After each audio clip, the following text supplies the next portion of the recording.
If you love PushBlack's Black History Year, you'll love our newest podcast called 2 Minute Black History. In only 2 minutes, you'll hear little-known stories about our people and reclaim the knowledge we need to take action and advance our community.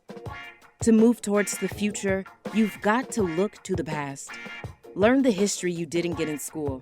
Tune in to 2 Minute Black History every Tuesday through Friday, right on the Black History Year feed and wherever you listen to podcasts.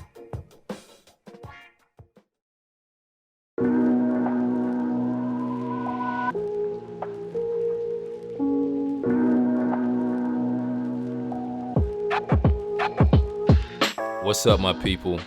This is Jay from PushBlack, and welcome back to another season of Black History Year. We're looking forward to bringing you the thinkers, activists, and scholars doing the work in our push for Black liberation. And for season 7, you can expect that and a whole lot more. We're still bringing you the history, no doubt about that. And we're still looking at the past to contextualize our present conditions. But this time around, we're also spotlighting solutions with a group of amazing trailblazers. This season, we're sitting down with 12 innovators in technology, science, health, and academia who are solving global issues that are transforming the lives of Black people everywhere. Get ready to hear insightful discussions with innovative guests who are challenging the status quo, who are creatively thinking beyond how things are in order to actualize how things could be. Today's guest exemplifies all of this. In a world where water scarcity is robbing Black folks of life's most basic necessity, this brother invented a device that generates water out of thin air, y'all. The man's name is Moses West. Moses is an Army veteran, engineer, and advocate for social and environmental justice. As the founder of the Moses West Foundation, he is fighting to help neglected communities become self-reliant by offering sustainable atmospheric water technology. But more on that later. Suffice to say, Moses is literally leading our people and the world at large to freedom, one clean sip of water at a time. Access to safe drinking water is a human right that millions are being denied. Fortunately, Moses has solutions that we'll break down in this interview you won't want to miss. But first, I want to put our relationship to water into perspective. So check out today's history story about an African deity called Mamiwata.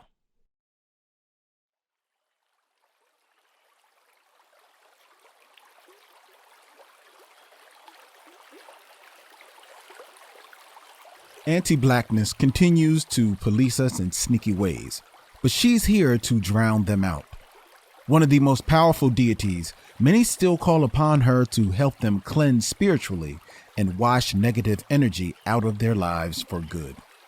Mamiwata ruled the tides way before enslavers colonized the sea and is still known throughout Africa, Latin America, the Caribbean, and other parts of the Black diaspora. Because Mamiwata's spiritual importance is deeply rooted in ancient matriarchal cultures, the deity is typically portrayed as a woman within art. She's depicted as a beautiful Black woman or mermaid, but she's much more than this. Their pantheon of water spirits is actually gender diverse. Like many African deities, Mamiwata exists within numerous dualities, good and evil, singular and plural, living and spirit, human and non-human, masculine and feminine, but sometimes even existing outside of these gender binaries.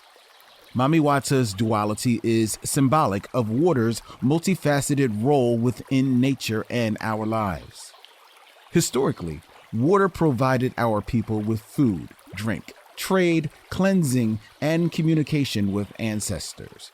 But water also flooded fields and villages, made the slave trade possible, offered passage to enslavers, and served as a grave for many of our ancestors. Water holds immense spiritual powers, which is why it's used for cleansing, libation, and altars. Even our own bodies need to stay hydrated to function properly. Our mother, water, Mamiwata, reigns in duality, their blackness divine.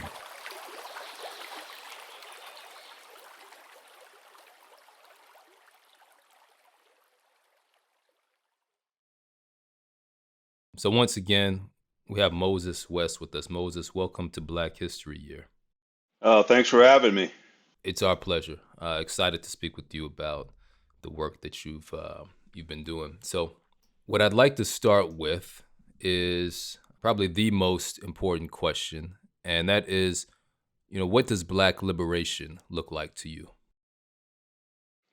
Black liberation to me would be the day that I walk into a building or walk into a university or walk into a manufacturing plant and they see me as a man and they don't see the color of my skin. To be completely liberated would be to have one of every nationality walk down the street and not be recognized by the individual and the color of their skin or where they're from, but just as human beings. Now, with that, I'm hearing some colorblindness, but I'm also hearing an appreciation for what's deeper than the color. Absolutely. Just the acceptance of one human being to another human being without having any preconceived ideas or notions of what comes with that person. From when you see an Asian person, people have preconceived notions about that. But if I was walking into a room with an Asian person, they would just see two people walking in together, and that's it, with no preconceived ideas about who we are or how we are as people. Tell me about your work in relation to getting closer towards the vision of liberation that you've shared. In my work, the liberation that I would like to share with people is just to have the capability, especially with the way the world is changing today, and with food shortages looming, water shortages looming, the technology that I have created and innovated, it liberates the individual to go back into time, but using technology to live their lives as they did when they got water from a well and grew their own food. That's liberation, not being on someone else's grid or someone else's utility or being strapped down to a grocery store where you have to buy your food. What I advocate and what I'm able to do is produce water and food with solar power, and that liberates people. That's incredible. And I can relate to that. So one of PushBlack's, one of the ways we define Black liberation is around the idea of self-reliance and self-sufficiency. And I'm hearing a lot of that in what you're sharing as well as the control of our own institutions, being able to practice self-determination. And it seems that access to water, the ability to do that for yourselves, is intricately tied to all of those elements of becoming a liberated people who don't have to rely on others for our basic, human need. Absolutely. I'll have to share a story with you to drive this point home. When I was a child and born in Georgia, everyone that lived in the South in Georgia, Alabama, Mississippi, Tennessee, Kentucky, it didn't matter where you lived, Florida. When I was born in the 50s, people would have their own well. My grandmother, my grandfather, my great grandmother, my great grandfather, they had their own well. They grew their own food behind their house, and everybody had hogs.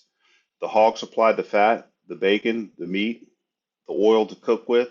They had all their food. They had everything they needed because they weren't allowed to shop in cities and towns. They were segregated from the stores where they could get some things. There were very few places where they could do it. So everybody was self-sufficient with what they had. Now with technology, we can go back to that same self-reliance, but using technology to do it. So that independence that it gives to a community is incredible. Not only do you have the capability to produce your own power, which in the old days, which when I was a kid, was kerosene lanterns. There's maybe one house that had electricity. Now with solar, you have the abundance of electricity The well is replaced by a water generator, and then all your food that you need to grow is replaced by vertical grow indoor greenhouses. 100% self-sufficient. Let's dig deeper there because there is this history, especially in the South, of us practicing self-sufficiency, both out of necessity, as you mentioned, and because we acquired skills that allowed us to do it in a certain way. When you were growing up, were you aware of the power, of that, or was it more so in hindsight? Hindsight. As a child, we were growing up before we moved to Germany, or when we came back to visit as kids. We were more interested in, trying to pick blueberries and apples off of trees. But then the thing that I started to miss later on in life was that closeness that these communities had in the South, in these small little communities where they were clustered together, because everyone depended on each other for something. And so there was this unity in the Black community that I don't see today, and it was all based around who had the well and who had the skill to grow food and raise hogs. And so these things were shared. Whenever we could finally move from the country and into cities, we started to separate when some people who had more could go further away, and then this started to break up these close-knit communities in the South, and then just confined a group of people to a certain area of town, and then it was just with the assistance of with the government, of course, and redlining and the construction of the highway system that even compartmentalized it more. And so we got away from growing our own food. We got away from producing these things that we needed. And then when the grocery stores left certain areas, what happened was it was replaced with sugar, salt, and alcohol in many areas of the Black communities and cities. There's something that's well known. It's called the food desert. The food desert didn't exist in the 1950s, even though you didn't have access to a grocery store. Completely manufactured. Absolutely. And who does that benefit? It benefits the corporation that sells sugar and salt and alcohol. For sure. And the prison system. Yeah, absolutely. So, a lot of folks upon hearing this may be like, why would I want to go back to, using a well? Why can't I just turn on, a faucet to get what I need? Why would I want to use a modern day version of this if, things are provided for me? I like to be a very hopeful person. Yeah. And so I get lots of negative information because people write to me from all over the world talking about their water situation. Well, I had a meeting with the state of California this week, and they're looking at implementing the technology. They're going to implement this technology in California. Too much water, too little water. And one thing that one of the engineers on the phone said that 80% of the water in the United States has got some detectable level of a chemical that shouldn't be in your water. It's called the minimum safe allowable limit of a chemical that can be in water. So basically, the larger our society gets, the larger our neighborhoods get, our cities get, the more chemical plants, petrochemical plants, the more fertilizers that we use, we contaminate the surface of the earth, and that contamination goes into our groundwater. So people say they might not need this technology. The time is it's coming when you will need every type of technology to get clean water that you can get your hands on. So if I'm understanding correctly, you're saying most of the water, the vast majority, 80% of the water has something in it that's not supposed to be in there. So for folks saying, I have access to water, it's water, but there's a little something added to that water that they may not appreciate, may not be good for them. How does this connect to the concept of water scarcity? Right now, there's a small percentage of the water on the planet that's drinkable, and continuously we continue to contaminate that water. So even if you live in a place where you have an aquifer where you're drawing fresh water, or you have a river, like the latest train wreck that happened in Palestine. That wreck, contaminated all the water in that area. So there might not have been a scarcity of water there, but due to our human behavior, it made it scarce by contaminating it.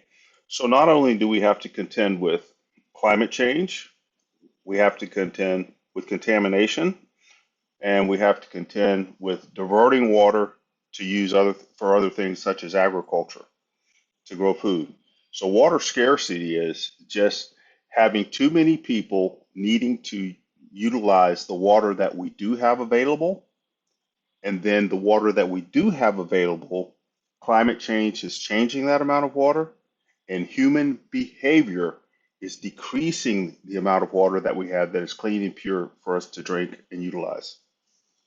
And then connecting this to history again as well, from my understanding, groups of people and societies who have access to an abundance of water, they're able to use that for, you mentioned agriculture, then later on, manufacturing, and of course, drinking and safety and cleanliness and all that.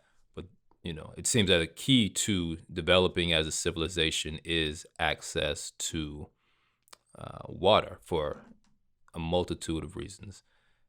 And those groups of people who did not have access to that ultimately perish or likely became, subject to those who controlled the water supply. So when thinking about the Black community and scarcity of water in our communities, right, it seems that that's just another limiting factor of us being able uh, to build, civilization in our own right, and to contribute in certain ways. It's looking at it on our community level, but on the global scale too. Like, what does humanity look like if we do not have access to water in a way that continues pushing humanity forward? I have a prime example.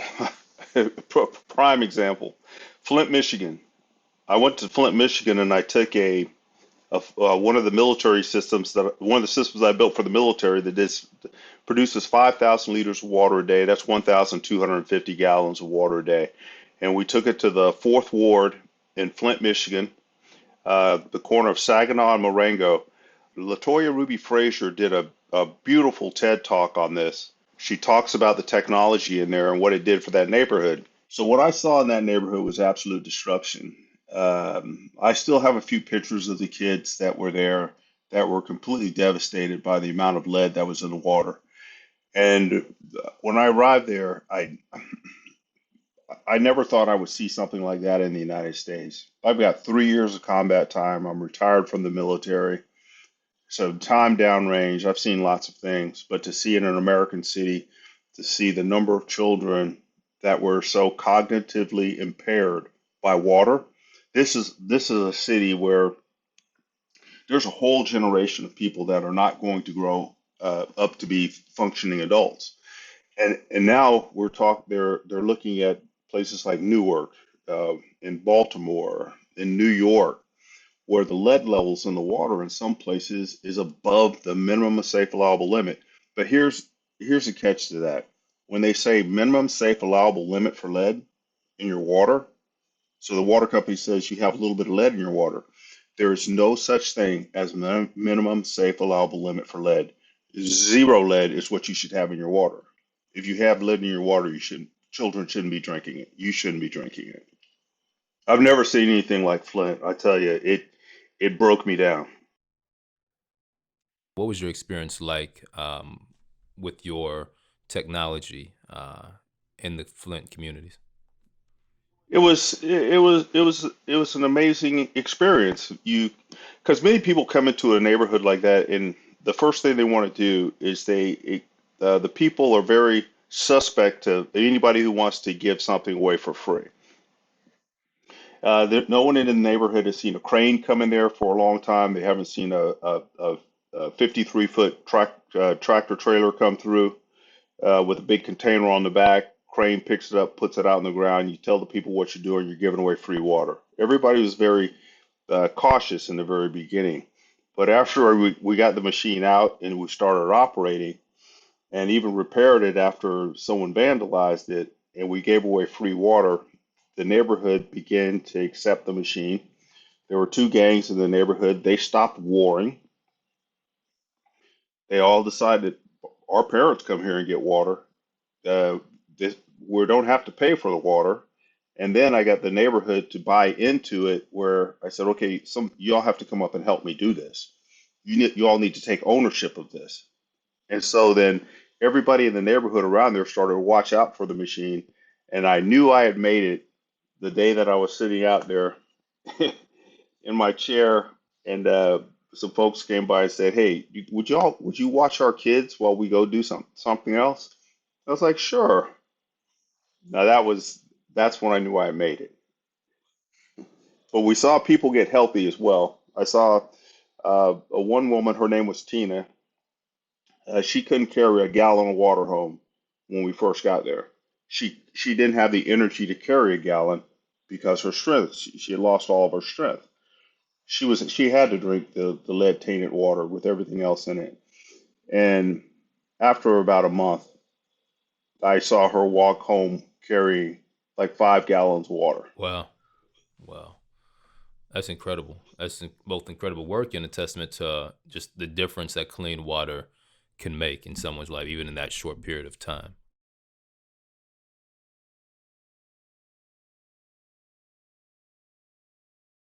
Your work in Flint, from what I understand, there may have been some kind of funny business going on, to say the least.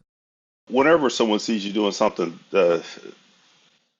successful, it's a I think it's happened all throughout history, but people sometimes want to thwart something that's benefiting people that they can't have a part of. So the funny business was that we were shut down by a temporary restraining order that shut it down, but then all that disappeared after a couple of years, and the machine was vandalized. But the story behind the vandalization of the machine was that we repaired that machine.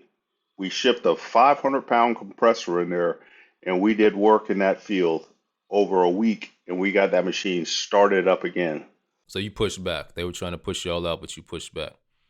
Oh, definitely. If you once you put your sword in the ground in a place where you're going to say you're going to stand and fight to the end, that's what you do. Yeah. You stay and you fight to the end. Yeah. And we did. That's incredible. Okay.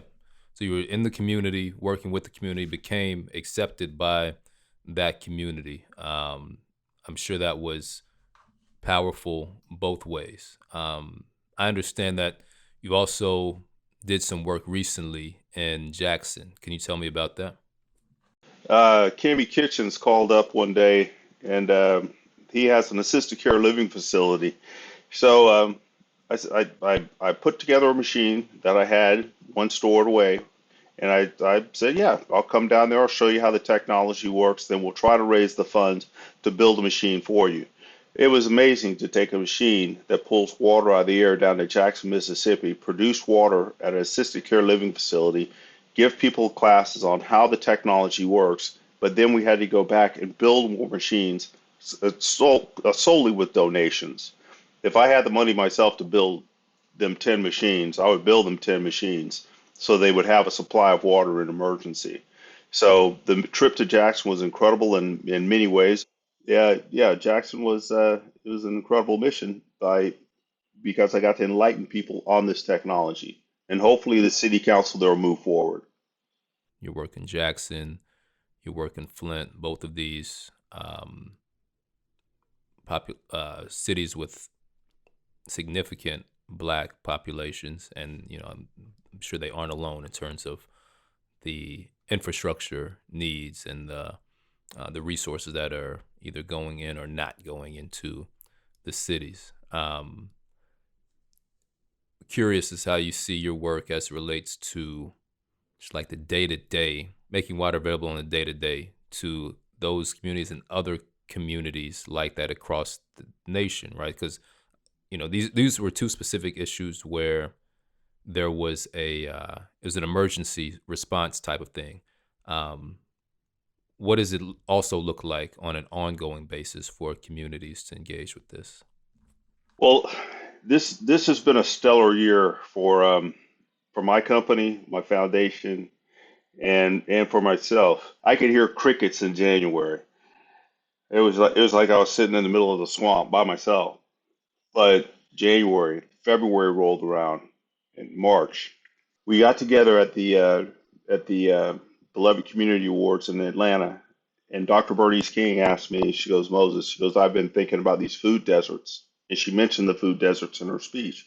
So when we talked afterwards, I said, I have a solution for that. So I've had it on the back burner for years. I produce water and I produce food. And then with the National Institute of Building Sciences, now I'm gonna sit on their board, one of their boards as well, for disaster mitigation and recovery.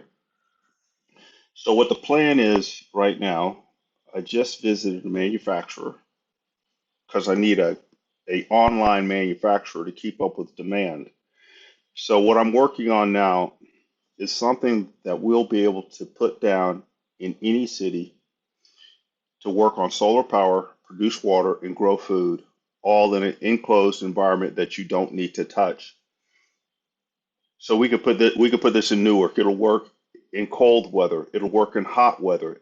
It doesn't need power or water from the city. It produces water and it produces food.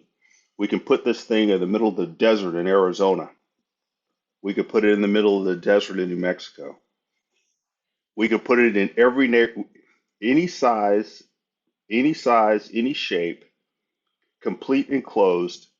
You don't have to touch it, and it's a basically just picture a round greenhouse, completely round.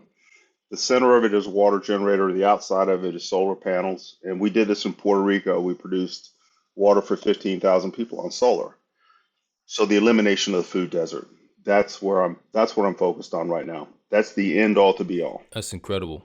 That's incredible because when we think about being a self-sustaining community and having self-determination, those types of solutions are the type of solutions that I believe will help us get there. And coming from folks like yourself in the community, I think makes it even more powerful.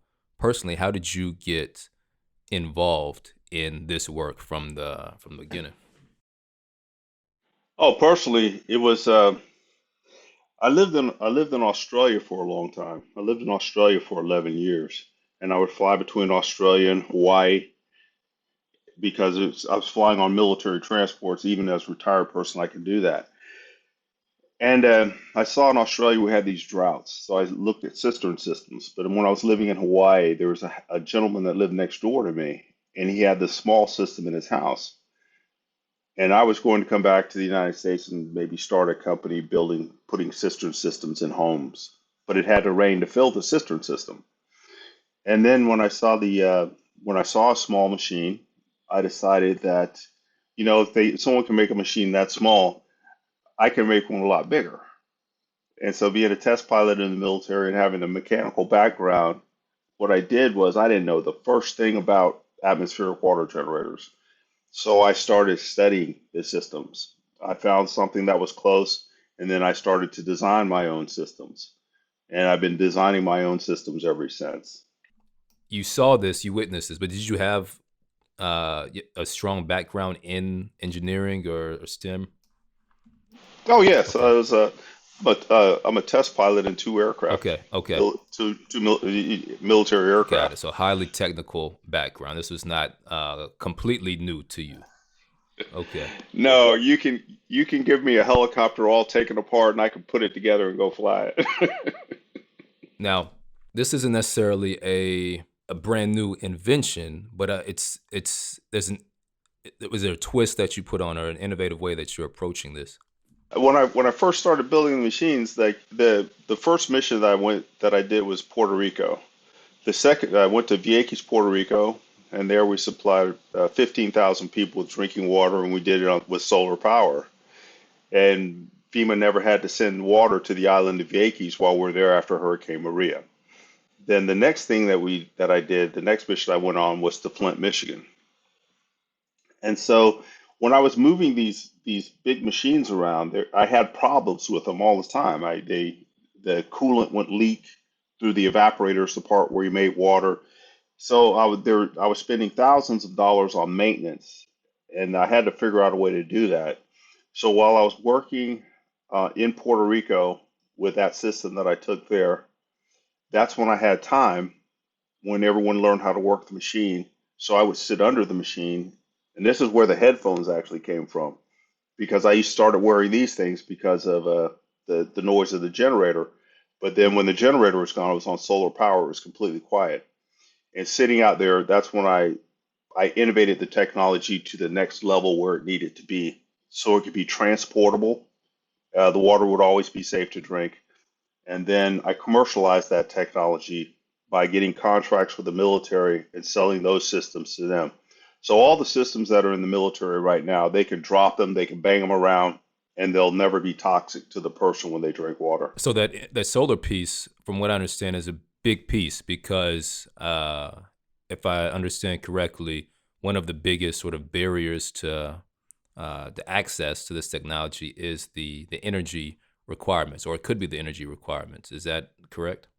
On some systems, but not the ones I manufacture. Microsoft came out and I signed an agreement with them to do a test on my systems, and my systems actually produce water cheaper than you can pull it out of the ground. So if you look at the kilowatts per hour of water production to bring it from the ground, 0.12 kilowatts, and I'm under that. Is that because of the solar power, or is that just with any machine that you implement, like yours is able to draw that small amount of power? Oh, that's because of the machine when it's working to produce. Like, say if you have it plugged in and you meter the power consumption, and then you see how many gallons you have of water, then you can divide out and you can find out what it costs per liter to produce that water. And as long as you're under 0.12 kilowatts, you're good, because 0.12, even if you match that, that's how much energy it takes to pull a gallon of water out of the ground. I see. And I produce it cheaper in the atmosphere, 0.08 kilowatts. Now, you mentioned the atmosphere. So from what I understand too, there's atmospheric conditions that are a factor in, how this technology is able to effectively function. But you also mentioned you could drop it in the desert. Is this really a technology that, wherever it goes, it's going to have the same result, or are there certain things that may vary from community to community depending on where they are? The way that I'm developing it now on the food desert project, to produce water for a community, you take the design that I'm working with Nibs on right now in designing. All it is to put it together. This works anywhere in any climate. And that's what the innovation of the technology, that's what we do. So I'm continuously innovating. I'm not just building a box that produces water anymore. I'm building a box that produces water, that can produce food, that is done on solar power, that can supply a community. All you have to do is tell me how many people you need to drink water. Tell me how much food is required, and we can design systems that will fulfill that need. So where other instances of this technology may be limited by the levels of humidity, that's not a barrier for your technology. Am I understanding that? Absolutely. We need to innovate around the barriers. When there's something that gets in our way, and it's don't panic. That's just an opportunity to succeed. I love that. Don't panic. Just figure out a way to succeed. I live by that philosophy, but I like the way that you put that, and I think that's valuable for just us as a people in general, right? The challenges that are in front of us and have been with us are vast, but it's always like, what is the road, the way that we can succeed beyond this? You know what I mean? There's this thing in the military when things would get really bad, and you would stand there, and you have to be cool, but some people would panic, and someone would look at that person and say, "I don't care what you do, but make a decision. Be it right or wrong, just make a decision." Because then once you make that decision, then it's like, okay, if it's the right one, we're good. If not, how can we learn from that and then, come back and keep going? Because if you don't make a decision, you're definitely going to die. So just make a decision. That's real. That's real.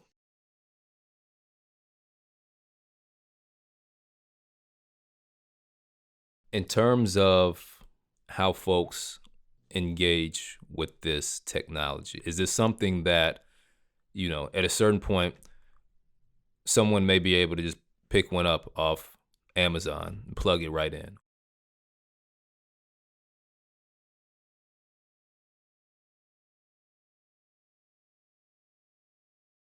Some people are in the market for putting, like the first machine that I saw in someone's home, those small machines, that's not my market. What I do is I build a machine that can supply your entire house with water. That's where I am. I'm in the mass production of water. Got it. And curious, what influenced your decision to go that route?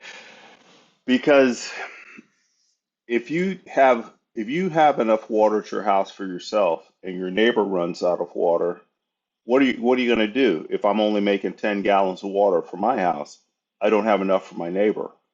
And everything that I've learned growing up is you give to others. You're supposed to give until you can't give anymore. And so for me to build a small machine that one person can have, no, I build a machine where the community can have it. Whereas if I have a machine at that house, everyone on my street can drink if the power and the water goes out. Is you have to be able to share with water. And I think that's the type of thinking that will take us very far, right? Because I think all too often we are looking at our own unique situations as individuals, but not as parts of community. And there's a number of reasons for that. But I really appreciate how you're doing this with the mindset of, we're providing for communities here, and there's some intentionality behind how you're doing that. Tell me more about your vision for the future with the work that you're doing and the impact that you are working towards. When I started out doing this, I would tell my friends, I just spent the 5 years scaring myself to death. Hmm. When I started learning about our water tables, where water's at, started understanding more from the Intergovernmental Panel on Climate Change of what's happening and how fast it's happening. It's like there's things happening today that I never should have saw happen in the way of climate changes. These things that are happening today are happening at an accelerated rate. So my hope for the future is what I want to see happen is have this completely finished out and done. I like to do that in my lifetime. Build the systems that are needed so that people don't have to worry about where they're going to get a drink of water from or where they're going to get food from. Because as it's looking right now, and this is information that's out there and readily available, uh, it's sometimes I don't want to say anything about it because it's absolutely too bleak, and I don't want to be the messenger of doom. But what's going on in California in the San Joaquin Valley, what's going on in the Ukraine in the way of the wheat that comes out of there, a significant amount of the world's wheat comes out of the Ukraine. And in the Mississippi River, when it gets very low, the wheat that we grow in the Midwest, how does it get down to New Orleans to be processed? It floats down the Mississippi River. But the Mississippi River got so dry you could walk across it this year. Hmm. The Rhine River got so dry, I mean, it almost stopped ship traffic. Every major river in the world is drying up because the glaciers are melting, and those are what fed the rivers. Hmm. So this 2 degree change in the 2+ degree change in global temperatures is going to change the world completely. The ocean currents will stop to the cold water that normally drops down to the bottom of the ocean and flows. It causes the the ocean currents, which changes the climates in different places, keeps them moderate, keeps some places that would be freezing cold warm. Those currents are starting to slow down, and it's going to have a dire effect on us. So it's gonna hurt us in the way of how much it rains, where it rains. All of this is going to change. So we shouldn't panic because this is just a change of what we've seen in the past. So what we need to do is use technology that is readily available to to produce food and water to support our global needs as these catastrophes start to happen to us, these changes to our planet. So it's not that everybody's going to die or anything like that. What's going to happen is we're going to use technology to beat this. I appreciate that vision. I appreciate having you on the job. How can folks be proactive in bringing this technology to their communities?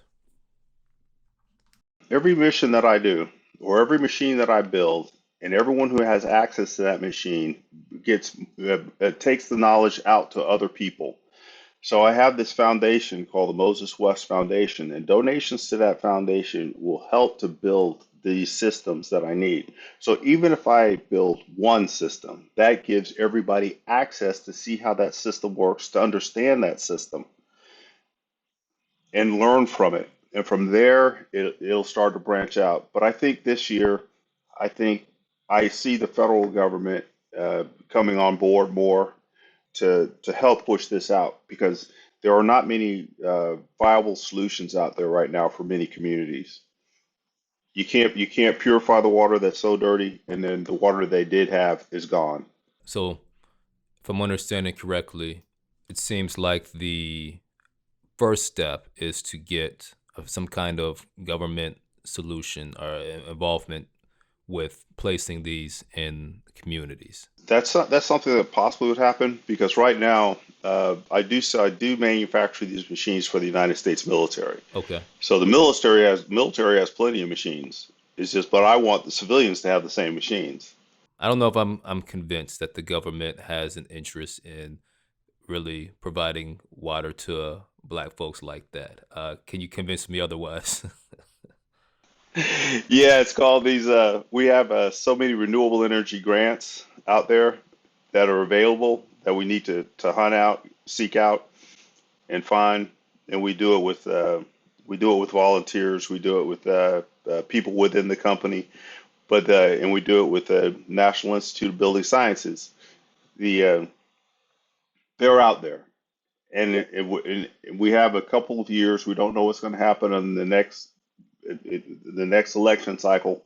So as long as we have the ability right now, and there's green initiatives for solar power, renewable energy, renewable food sources, then we have avenues to do that.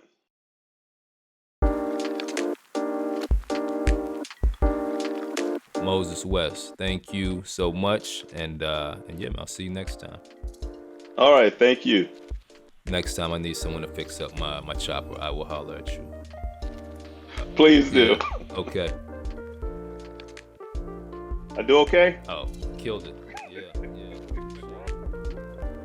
That was Moses West, founder of the Moses West Foundation. To learn more about how you can contribute to the fight for safe drinking water, visit www.moseswestfoundation.org. At PushBlack, we agree with Marcus Garvey when he said, "A people without knowledge of their past history, origin, and culture is like a tree without roots." We believe telling empowering stories on Black life and history can build a more liberated Black future. Being here with us lets us know you probably feel like that's important too. You matter. Your choice to be here matters. It lets us know that you value this work. And you make PushBlack happen with your contributions at blackhistoryyear.com. Most people do $5 or $10 a month, but really, everything makes a difference.